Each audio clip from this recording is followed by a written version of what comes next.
I'm Dan Dillatore. Welcome to Comic Book Corner. So many things to talk about, and I'm not certain where to start. So let's just start with the market in general as I see it. I've been a long-time collector, oh God, since the 70s. And I've seen the rise and fall and rise again of the comic book industry. I've seen it when it rose in the 70s and 80s, dropped in the 90s because of an oversaturation of comics, too many titles.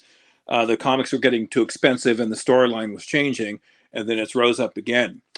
Look at the amount of shows that are popping up: Ian Show, Newbie Show, Comic Tom, the rest of them. And there's such an interest in audience. There's so much to talk about, and there's such a love for comics. It's a great time to collect. So, what this segment is going to be, I'll just give you a flavor of the directions we're going to take here. First, let's talk about how we got here. How did the comic book market start? Back in the 30s, when this all started with Action Comics #1 for Superman, Detective 27 first Batman, DC broke the mold with something that people had never seen in their life. Amazing people, incredible story, power, abilities that captured the imagination of the American public. Something I learned just recently, and that is how widespread comics actually were. There were so many comics that were produced on every genre: superhero, there was romance, there was some horror. Comic books were the largest medium in the country in the 1930s. It had a tremendous influence. There was another company that followed suit, a company that was called Timely Comics. Later, they were called Marvel. They countered with their heroes, the Submariner, the Human Torch, and Captain America. And with the spirit of patriotism, it was World War II. His red, white, and blue costume, plus that shield that's right behind me, that was Marvel's best seller. But they never ever did catch up to DC. They were very much in a very, very distant second. But it is worth noting.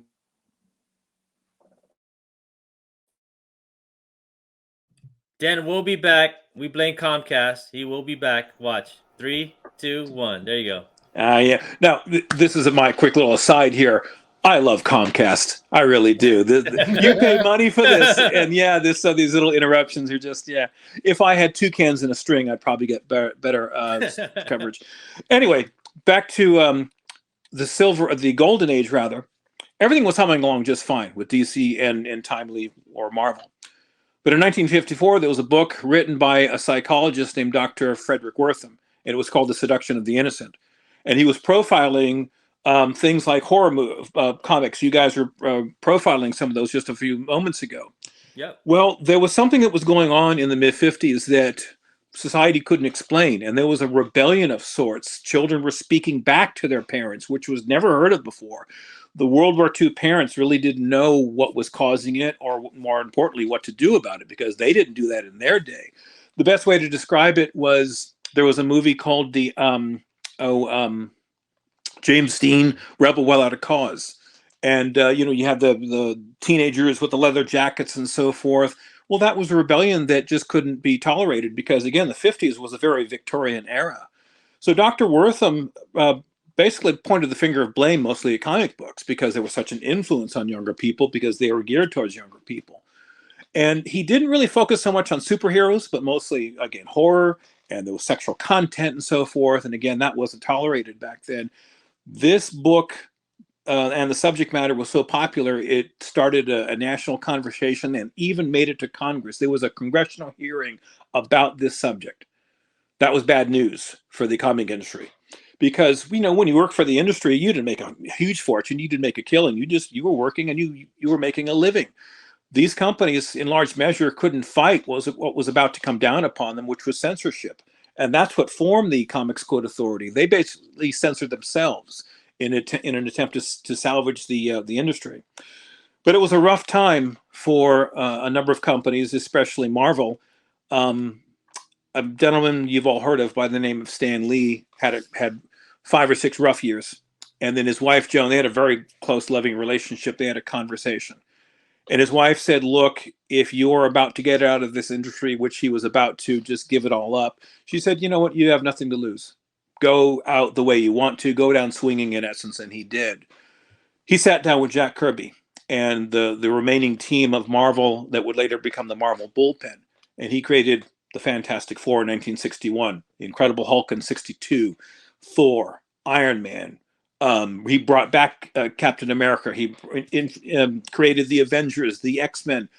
For the next 3 to 4 years, it seemed like Marvel could do no wrong. It was hit after hit after hit. All the brilliance that was Stan Lee and Jack Kirby had been bottled up for 5 or 6 years and then basically exploded into the early 60s, into the late 60s. Their success was so good, they did something that was thought nearly impossible at the time. They beat out the sales of DC Comics, which was a powerhouse at the time. Now, DC, after the government's not speculation, but the government intrusion with this book, they were threatening all sorts of action against them, I suppose. They sort of kept their stories kind of tame.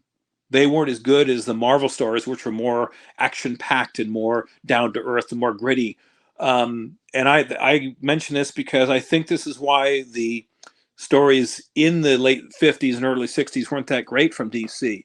And it's hurting even today, because now look at where we are today with the Marvel Cinematic Universe. We're hoping that DC finally gets off the ground, but they can't because they don't have the core stories that Marvel has. Marvel, with its incredible success, lasted all the way through the 70s and 80s with the Silver Age, which spawned the Bronze Age. And then the Copper Age, Marvel was a powerhouse. And what's behind me is decades and decades of script and storyline, which we see today in the MCU. When Disney purchased Marvel Comics, I say it will be the greatest purchase in entertainment history, because by that purchase, they bought more or less 80 years of storyline, of dialogue. The costumes, the characters are already prepared for them, and all it takes is a talented team to put this on the big screen, which they found in the form of Kevin Feige and company. I mention this for a number of reasons.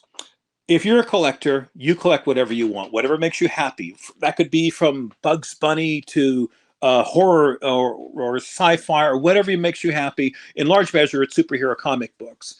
But if you want to weigh out how much you should invest, how much you want to put into this hobby, my strong suggestion is you stick with mostly Silver Age Marvel, and then Bronze and Copper beyond that. Now, amen to that. Regarding DC, I'm not a DC hater. I'm like many of you. I'm hoping DC finally gets off the ground. This may be a perfect time to start speculating on DC books, and I'm going to bring up one here that I brought myself. This is DC Presents number 26. Let's see if I get the lighting on this here. I'm new to this too, Ian, so you'll forgive me. What's the significance of this book? This is the first appearance of the new Teen Titans. It's still incredibly reasonably priced, and I equate this, I don't think it's a stretch to say this, to buying Giant Size X-Men 1 about 15 years ago. It's the Giant Size X-Men 1 was the first new X-Men with 3 new characters: Storm, Cyclops, and Storm, Nightcrawler, and Colossus. This is the first appearance of the new Teen Titans, and it's the first appearance of Raven, Cyborg, and Starfire.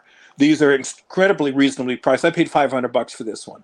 In fact, I made it on Comic Tom's top list because I paid more than everybody else did. That's how much I believe in this comic here. So, regarding Marvel, though, the Silver Age is incredibly expensive right now. If you haven't gotten certain grails, you've missed the boat in large measure, but there's one or two I'm going to profile right here. But you look at where we were from 2019 to 2020 and 21, there was an acceleration virtually straight upwards regarding price. We've leveled off, and now some comics are coming way down, mostly Bronze Age keys. She-Hulk 1 being one of them. That was way up there, and it's dropped, 70%. So same with Avengers 57, the first Vision. That comic is still cheaper than the West Coast Avengers White Vision, all because of the power and influence of the MCU, which I think there's going to be a correction. If you want to get your hands on an Avengers 57, now would be a very, very good time. But there are some books I want to profile here that you can still get your hands on. Case in point, there's a stigma when you buy CGC that a purple label is taboo. Oh, there's something wrong with it. It's got markings on it, whatever. I strongly suggest we all take a very strong second look at these purple labels, and here's why. This is Journey into Mystery Annual #1. This is the first appearance of Hercules. Now, this is a 4.5 white pages, and this says that there's minor color touch-up on this cover here. Now, I work with colors in my job all day. I've looked this up and down. I can't find where the color touch-up is. Now, CGC has machinery and technology to find it. It's probably one little spot somewhere on the cover, and it was enough to justify this purple label. But what I paid for this grail here, this will be a grail, $135. That's it. I mean, anyone would be proud to have this in their collection. Wow.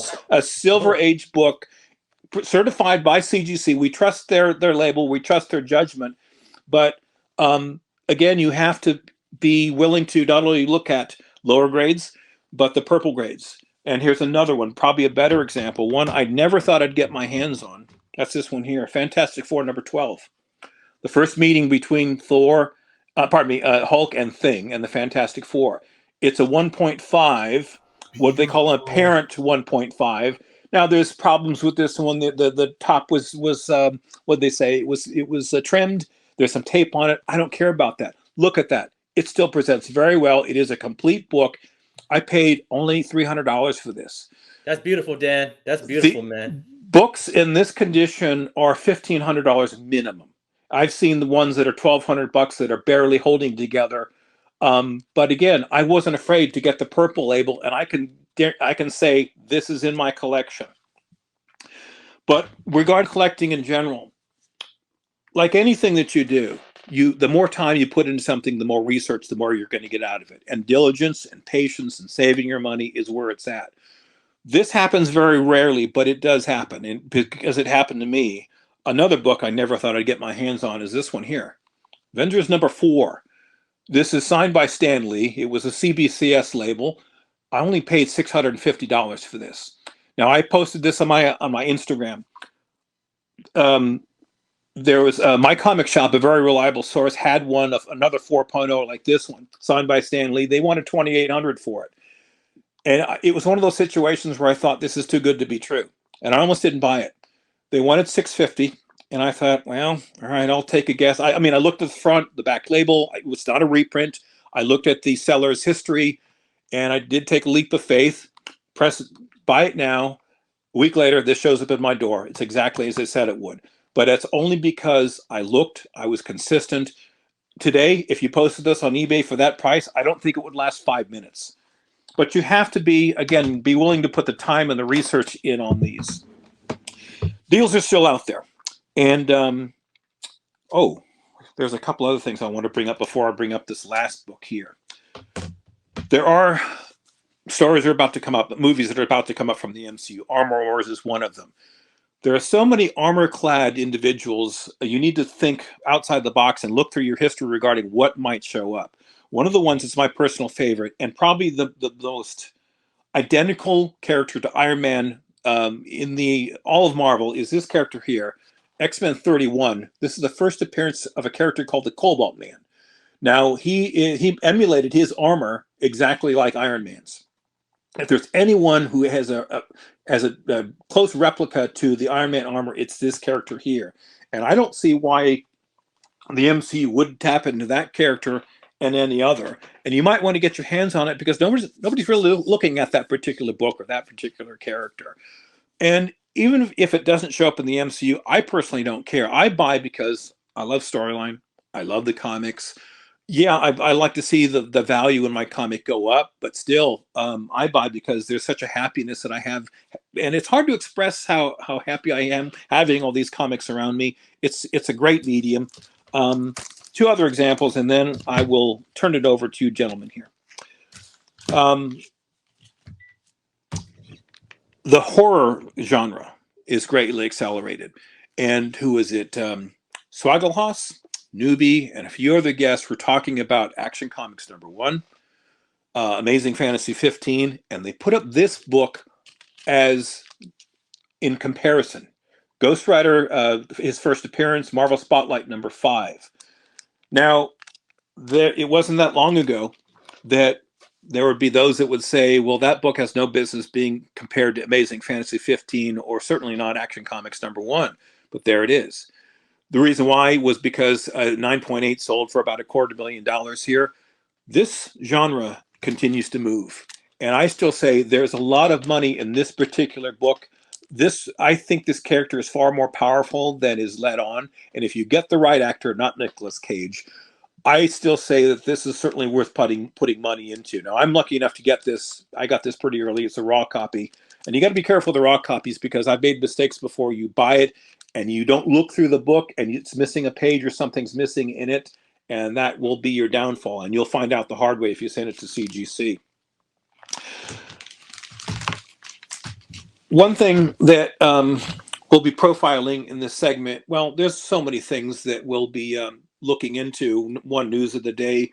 Two, tips on collecting, how to protect your comics, what you should look out for. And one that really stuns me, because there's a few Silver Age Grails left. This will be next week's or next show's conversation. Fantastic Four 52, the first appearance of the Black Panther. I got this for a very reasonable price. I paid $500 as a mid-grade copy. I looked at the prices just before getting on the show. They're still incredibly reasonably priced. In large measure, I think it's because of the tragic loss of Chadwick Boseman. He was the perfect Black Panther. He really was, and we'll talk about this in the next show. But because that character is in flux, the cost of this particular book is remained at a very steady and low price. That if I had the money to do that, that would be the first place I'd go towards securing this book. That is an absolute key book. Once the MCU finally figures out what they're going to do with this particular character, that comic will explode. So that is my Comics Corner for this week. Any questions from the chat? You just let me know, or you can reach me out on Instagram. I'm happy to answer any questions. Yes, Mr. Kirk. And you don't have to raise your hand. It's not class, by the way. You're not an official class. You don't have to bring an apple or teacher. I did it on purpose to be funny. No, but there's a. I saw that you were showing the first appearance of Cobalt Man, and I collect old school Hulk, like Silver Age Hulk, and I remember running into like a Cobalt Man in there too. Is it the same Cobalt Man, or is it? Yes, like... yes. Okay. That's a bronze. Well, I take it, but the one thing you need to. I'm glad you brought that up. That is Incredible Hulk 173, 174, which I have two very high grade copies for. That's when he bulks up. He changes himself. In this particular issue, he's just an average person. He's Ralph Roberts. That's the character, and he's an average man. He puts on an armor. In that particular book that you're referring to, he uses cobalt radiation, bulks up like the Hulk, and puts on like a Hulkbuster armor. The armor is much bigger and bulkier, and I thought he was an extremely interesting character. Yeah, I liked him in the Hulk series for sure. But that was I didn't know he was from X-Men, so I learned something. Me too, man. I didn't know that either. I was like, I think I need to get that book. You know what I'm saying? Sure.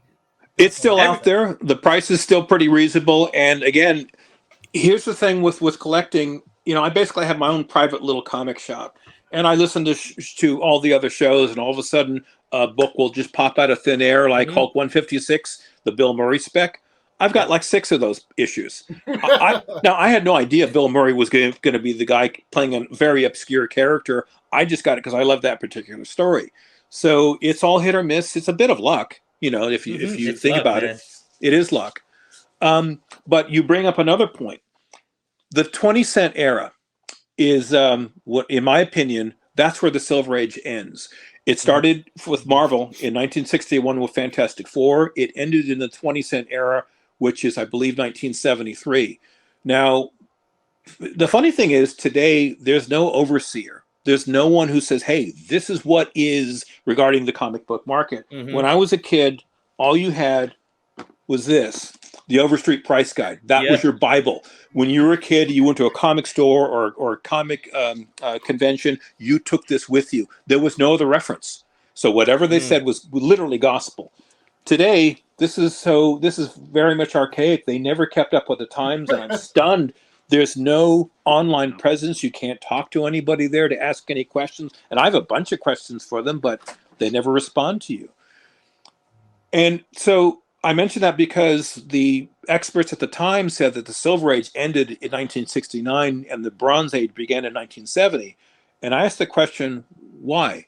What changed on December 31st, 1969, and why did the Bronze Age begin January 1st the next day? What, a new decade came upon us? No, an era, an era is an age or a flavor or a style. That style ended in the 20-cent era. I consider this to be a Silver Age character because the style was the same as the Silver Age. The paper quality was the same. Even the ink and so forth and the artwork was similar. When it went to this was the beginning of the Bronze Age, the 25-cent era. It was noticeably more modern. There was a more modern approach to this. And this is the beginning of the bronze right here. It's in 1974, I believe it was. And one more bit of evidence I have to back up that theory as to when the Silver Age ended and Bronze Age began, the Marvel stamp. The Marvel stamp started in every last 20-cent issue of Marvel Comics. And the reason why was it was one of Stan Lee's brilliant little ideas to increase sales because he was increasing the cost by 20% from 20 cents to 25 cents. So he put in those little stamps. And it became a nightmare for collectors if you're going to buy something like this. And this does have the stamp in it, by the way. I made certain of that. Gotta make sure that stamp, that's the first place I check, man, every freaking time, dude. Look, I admire Stan and his creative business techniques. I don't think it was one of his best ideas because he even produced a book, so you cut out the stamp and you have to fill all 100 of them out, sand it in. You got some I saw one of those the other day. Yeah, it was very short-sighted. Yeah, but he's messing. Thank God for Stan's wife, but no, thank you, Stan, on the Marvel stance. But he was a man way ahead of his time for a number of reasons. He was, man. When he and his team put together that absolute brilliance, he knew even in the 70s that he wouldn't make it if he just stayed in comic books. He left, I think, in the mid to late 70s to Hollywood, to Los Angeles, to start promoting what he had created in the 60s. And it took decades, but he finally succeeded with the MCU. Had he not left all those years ago, I dare say we wouldn't have an MCU today. It took 3 versions of Spider-Man for him to do it, man. You know what I'm saying? Right? It took 3 versions. Hey, you got a question here, Dan, from Nadia Moran. He says, which is more sensitive to get, FF52 or Marvel Spotlight 2 through 4, Darkhold and Werewolf by Night? Your answer determines what I buy next month. There, bro. Okay. I hesitate to answer regarding, I don't know, whatever your preference is. There's no right or wrong answer. You get what you like. I got these because I like them. I didn't care about, particular genre or whatever. I wanted to have this particular issue. I love that book, bro. I wanted to have this issue, I just kept collecting and collecting. But also I would look for deals. That's the thing. If you're going to buy anything, including what you just suggested, look for a deal. Everything I have here was on a deal, but I was patient with it. I saved my money, and when the opportunity presented itself, I bought. But patience was the key. I mean, there were times over the last, since I restarted my collection over the last 8-9 years, I didn't have any money, which is okay. I didn't buy anything. I stuck to my budget, and because I stuck to my budget, the collection grew, and I didn't have to tap into it, which is the mistake that I and others have made when we were younger. You buy a book, then you... Dan will come back in 10, 9, 8, 7, 6, 5, 4, 3, 2, 1. Come on, Comcast. Oh, no, Dan, there we go. Wait, no. just as I said, I'm running out of money. Comcast cuts my line. Get this guy out of here. Yeah. No, but so, go ahead. Keep going, Dan. No, I'm just saying that the biggest key to any good collection is your research, being very, very patient with this, and also looking at the market and waiting for the deal when it presents itself. Now, of late, though, I've seen, and I'm certain you gentlemen have seen the same thing, scams. There's so much money in this particular market. They're popping up like you can't believe. And again, when I went to get this, I thought that's exactly what this was. This is too good to be true. But no, rarely you will find someone that will say, hey, I don't really care for this, or like this one here, I bet you anything. they were so disappointed in this. They didn't really take great care of this particular slab. You can't see it. There's minor little scratches and so forth. It's pretty minor, but I personally don't care. I'm happy this is in my collection, but someone else said, get rid of it, just move it. Or they need money. That's another thing. That's something else to look forward to in this upcoming year. The economy is kind of shaky. Some people are going to do okay. Some people are not going to do so okay, and they're going to have to sell things. And it's sad, but if you are someone of means, or if you happen to be in the right spot, you can pick up a pretty good deal. And that's the market. That's the market. Yep. You got to be ready, man. I'm kind of getting dead. John knows I'm getting ready for that, man. It's coming. But you changed my mind with purple labels, man. John, same here. I didn't even know it was a thing. Yeah, I was like, purple labels were a thing. My thing is I'd avoid them. I'm like, I ain't touching that purple label. I saw some 181s that were purple label. I'm like, no, When things were hot, everyone wants the best. Okay, there was so much, I think, an overfocus on high grades, especially the 9.8. If it was a 9.8, people didn't want it. That's a mistake. That's a terrible mistake. I mean, if you can't afford the 9, if it was a 9.8 of this, and I think there's a few of these, believe it or not, that's probably, oh God, this is probably a $100,000 book if it's in that high of a grade. I didn't have $100,000, but I did have the $300 to buy this, and yes, this is in my collection. So, but again, I didn't care what people. I didn't buy to impress anyone else. I bought because I loved collecting. Did you buy less than a raw? Did you buy that one less than a raw? Oh God, yeah. Even the raw copies were for $1,000, and they were pieces of paper strung together. I mean, I'm surprised that the comic was intact. But this is such an iconic comic. I wasn't going to pass it up. I bet you the guy was pissed. He's like, "Fucking purple label, man! Like, I'm just getting rid of this." Oh, and Dan's like, "I'll take it." Yeah, I'm very happy with that. Very happy with that purchase. What do you think, John, about the purple label, man? John's an eclectic collector. He's you and Dan are. These are the master Jedis, as Dan and we come from the same generation, so everything he was talking about, I was like, wow, it takes me back, and when I worked at an LCS and all that, and we were looking at Overstreet price guides and stuff. Purple labels, I can't get myself to really get a purple label, but after what you just explained, especially for that FF, that book is a hot book. It's hard to get in any grade at a lower price. Right. And that's a great way to get into Silver Age. I totally agree with what he's saying. Totally. Me too, man. I wouldn't do that with anything. With the Silver Age, Golden Age, all that stuff, I would do that. Yeah. I agree. I agree with you on that. On your DC book, man. On the first first Justice, the first New Teen Titans. Yep, that one. Yep. Yeah. Oh, that's nice.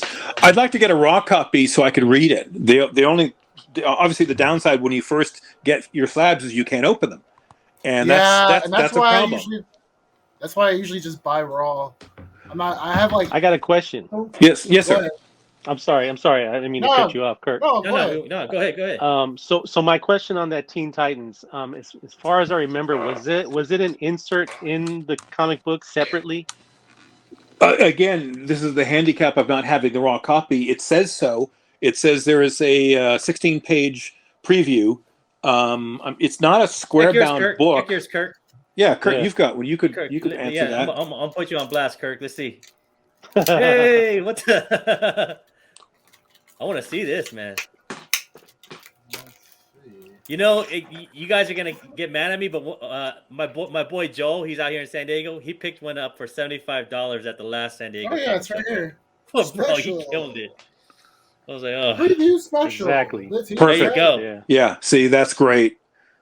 So what I typically do is for every slab I get a raw copy to go with it, and if it's too expensive, like an Avengers 4, I'll get these Marvel Masterworks, the hardbound comics. I've seen those ones. Yeah. Look, but you got one piece shirt. I do. Oh, Luffy is the best. But the contrast you had there, man, between the GSX and this is right on, bro. Like this could, this book is just sitting there, for the picking right now, But again, those are Titans is a hot show. It is, and you've got. I can say in my collection, I don't have any first appearances of DC characters. Now I can. Raven, Starfire and Cyborg are not small characters, and I've got their first appearance. I think that I think that's I'm not the first one to say it, but you said it before, and John would agree, and I think Kirk would agree. Like DC's for the picking right now, man. All those Silver Age cases for the picking, bro. It's for the picking, man. Like it's just 100. You should be picking those up. If they could get someone like a Feige that can move that narrative for DC into some type of cinematic universe, it's gonna take off, man. The company that, at least you would think, that the company that's running the DC movies sees what Disney has done with Marvel. Yeah. Disney bought Marvel Comics, most of Marvel. They still don't own the Hulk and a few other titles, but I think they paid $3 billion for it, and they've already tripled their money. So there's a ton of money into this, and so you've got even larger characters because, look, for a comic collector, the ultimate grail is Action Comics #1. No one will ever beat Superman. No one ever should. The 1-2 punch is Batman and Superman. So Detective 27, Action #1. You got first Flash, first Green Lantern, and then first Wonder Woman. Those are all elite grails. And on the Marvel side, it was Marvel Comics #1, Captain America #1, and so on and so forth. But DC has a ton of possibilities, but it's not easy to produce that much talent. I mean, I don't know if any of you do any music, if you have any musical background. If you do, well, you can tell that some people, like, I don't have any musical ability. Even if I tried, I just don't have it. And you can tell, you can appreciate someone that does have that talent. And some people are more consistent, some people are good at this, and some people don't have it. And it's no different than a sports figure. So I love baseball. There's some guys I don't want to see on the mound. I know they're going to cough up the home. Yep. Dan will be back in 10, 9, 8, 7, 6, 5, 4, 3, 2, 1. You're on, Dan. Come on, Comcast. There we go. When I'm on the Tony Sanders show, I kind of have fun with this interruption with Comcast. I'm like, oh yeah, I'm from another dimension. I'm all. That's so cool. Comcast is listening, bro. They're like, no, we hear you talking mess. We hear him talking mess, bro. But yeah, man, the purple label, man. I mean, that really makes a lot of sense, dude. Like, people are disappointed by the grays they got and the purple label they got, man. So there's Dan. Go ahead, Dan. Excuse me, I was looking for 2 cans and a string to set up, so I couldn't find it. Where was I with all this? With the talent I'm hoping this new Batman movie starts a trend. It looks promising. It does look good. Yeah, and the DC is starting to gain a little bit of traction here. Now, here's the thing. If they finally do, and I think we all think they're going to finally get together and finally get their act together, now's the time to get the DC spec, the DC Silver Age, DC Bronze Age, because those stories are going to absolutely explode. And this is one of them. That's why I grabbed this. Because the other thing, too, is that they're focused in on younger audience. Yep. The young X-Men, a younger Fantastic Four, which actually didn't work. Teen Titans is perfect, a perfect segue to the younger audience. And this right here, a comic Ozzy about, Teen Titan #2, the first Vigilante.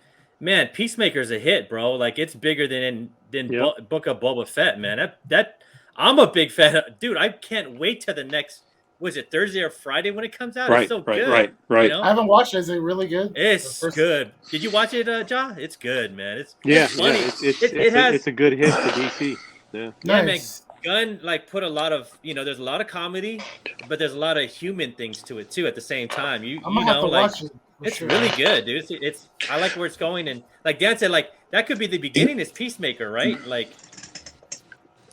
If they do what Stan Lee and Kirby did and introduce a human element to their characters, that resonates with the audience, because the example I keep using is we can't relate to coming from another planet and gaining super strength, or we haven't had our parents murdered in an alleyway. That's, of course, Superman and Batman.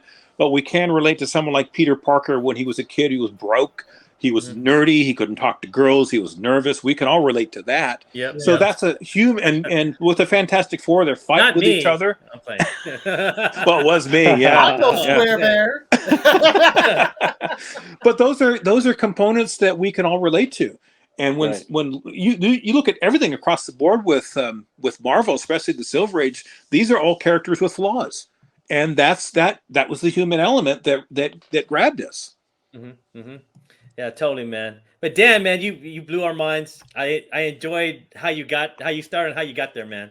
I appreciate, dude. We're just students here listening. I was just sitting here like nodding my head the whole time. Wow, yeah, really, wow.